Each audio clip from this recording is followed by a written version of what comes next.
Hello বন্ধুরা, কেমন আছো তোমরা? আশা করি ভালো আছো, সুস্থ আছো বন্ধুরা। আমিও তোমাদের মিনাদি ভালো আছি। আজ আমার স্কুলে রান্না পড়েছে, তাই এসে গেছি রান্না করতে। বেশি বাচ্চা আসেনি, তাই আজকে একটু সয়াবিন আলু অল্প করে রান্না হবে। ডাল ভাত আমি নামিয়ে রেখেছি, গ্যাস ধরিয়ে যে এখানে রান্নাটা তরকারি করবো।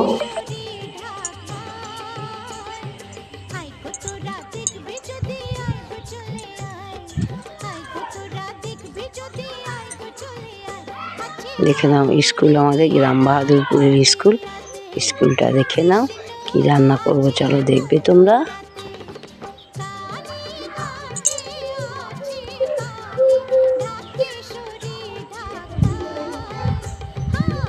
প্রথমেই কড়াইয়ে যে তেল দিয়ে দিলাম, আমি সয়াবিনগুলো ভেজে নেবো একে একে। সয়াবিনগুলো ভেজে নেব।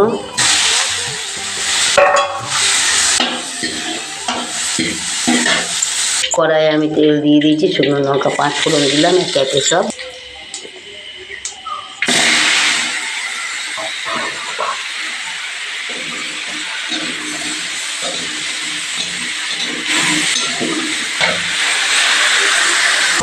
হচ্ছে আমার সয়াবিনের আলু তরকারি, দেখে নাও। দেখে নাও আমার স্কুলে রান্না হয়ে গেল। সয়াবিন আলুর তরকারি, ডাল আর ভাত করে নিলাম। টাটা বন্ধুরা, লাইক সাবস্ক্রাইব করতে ভুলো না।